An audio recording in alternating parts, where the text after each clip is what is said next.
hello लोगोफोर खुलुमबाय नोंथांमोनखौ आंनि बे बड' स्टुडेन्ट फेमिलि इउटुब चेनेलाव बरायना लाबाय आसा खालामो नोंथांमोना बयबो मोजाङैनो दं होननानै एडिआरइ ग्रेड 3 एबा ओएचएस लेभेलनि एग्जामा जानानै थांबाय एग्जामा जोंहा 15 सेप्टेम्बराव जादोंमोन जोंहा निउसफोरावबो होनाय जादोंमोन दि जोंहा 27 सेप्टेम्बर खालि एन्सार शीटखौ होगोन होननानै दा फाइनालि एन्सार शीटआ ओंखारबाय जोंहा नोंथांमोना दा बेखौनो माबोरै डाउनलड खालामो आरो माबोरै 50 थाखा पे खालामनानै माबोरै डाउनलड खालामनो हागोन बेखौ आं बे भिडिअनि गेजेरजों स्टेप बाय स्टेप नोंथांमोननो खोन्थालांगोन नोंथांमोना भिडिअखौ स्किप खालामाजासे जोबजासिम नायलांबानो जाबाय आंनिफ्राय मोनसे गुरै खावलायनाय नोंथांमोना दासिमबो आंनि बे बड' स्टुडेन्ट फेमिलि इउटुब चेनेलखौ साबस्क्राइब खालामाखैब्ला अननानै साबस्क्राइब खालामना होदो ओएमआर एन्सार शीटखौ जोंहा 27 सेप्टेम्बरनिफ्राय 15 अक्ट'बरसिम मोनगोन आरो जोंहा एन्सार केखौ 28 सेप्टेम्बरनिफ्राय 10 अक्ट'बरसिम जोंहा मोनगोन जोंहा दिनै 27 सेप्टेम्बर नालाय जोंहा दिनैनिफ्राय लिंकआ एक्टिभेट जाबाय ओएमआर एन्सार शीटखौ जोंहा 27 एबा दिनैनिफ्रायनो डाउनलड खालामनो हागोन आरो जोंहा बेखौ 15 अक्ट'बरसिम जोंहा डाउनलड खालामनो हागोन आरो जोंहा गाबोन एन्सार केखौ मोनगोन नोंथांमोना नेनानै थाबानो जाबाय गाबोन आं भिडिअ लाबोगोन एन्सार केनि भिडिअ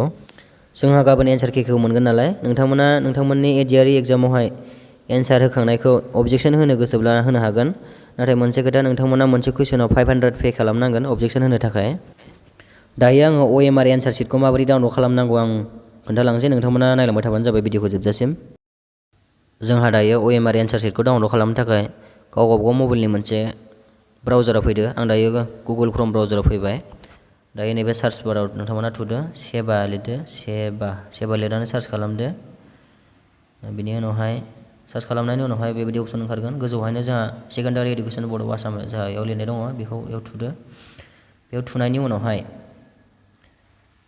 नेट स्ल' जादों दसे नेथ'दो दायो जोंहा बेबायदि इन्टारफेसखौ होबाय बेबायदि एवनायनि उनावहाय जोंहा नैबे फार्स्ट अपसनाव थुदो जोंहा माने ग्रेड 3 लेभेलनिमोन नालाय जोंहा दाखालि एसे एग्जाम जाखांनाया जोंहा 15 सेप्टेम्बराव जादोंमोन नालाय ओएचएस लेभेलनि जोंहा नैबे फार्स्टआव थुदो बेयाव थुनायनि उनावहाय बेबायदि ओंखारबाय इम्पर्टेन्ट लिंक ओंखारबाय गोजौथाराव दं जोंहा एडमिट कार्ड डाउनलड खालामनायनि लिंक जोंहा बेयाव थुनाङा जोंहा दायो ओएमआर एन्सार शीटखौ नायगोन नालाय बेवहाय लिरदों पेपार 3 ओएचएस लेभेलनिमोन नालाय जोंहा एग्जामा जोंहा 15 सेप्टेम्बराव जादोंमोन जोंहा नैबेहाय लिरदों जोंहा 4/10 scan copy of OMR answer sheet नोंथांमोना एग्जामावहाय जे गल गल गोसोम गोसोम दागो होदोंमोन ना एन्सार शीटआवहाय बेखौ जोंहा बेवहाय 50 माने पे खालामनानै जोंहा बे एन्सारखौ होनायखौ नोंथांमोना नायफिननो हागोन नैबे क्लिक हेयाराव थुबानो जाबाय दायो गाहायावनो बुंदों टु राइज अबजेक्सन एगेन्स्ट द एन्सार के अफ एनि कुइसन जायखिजाया नोंथाङा बे कुइसननि एन्सार होनायखौ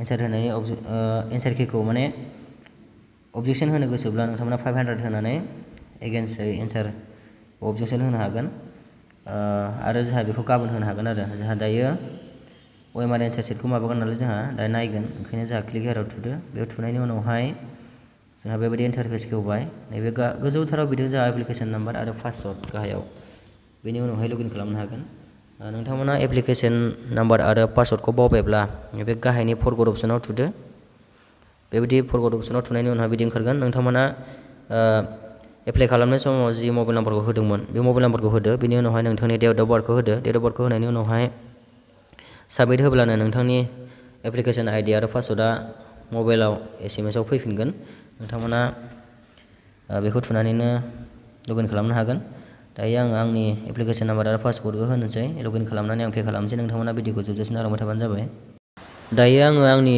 एप्लिकेसन नाम्बार आरो पासवर्डखौ होबाय नोंथांमोनाबो नोंथांमोननि एप्लिकेसन नाम्बार आरो पासवर्डखौ होनानै लगइन खालामदो आं दायो लगइन खालामनोसै आं दायो लगइनाव थुबाय लगइनाव थुनायनि उनावहाय बेबायदि इन्टारफेसखौ होबाय नोंनि गासैबो डिटेल्सआ बेयाव ओंखारफैबाय नोंनि नेम फादार नेम आरो डेट अफ बार्थ गासिबो बेयाव ओंखारफैबाय नै जोंहा बेयाव नायबानो जाबाय बेयाव गोजा कालारनियावहाय online payment OMR download paper 3 is pending नोंथाङा दायो माने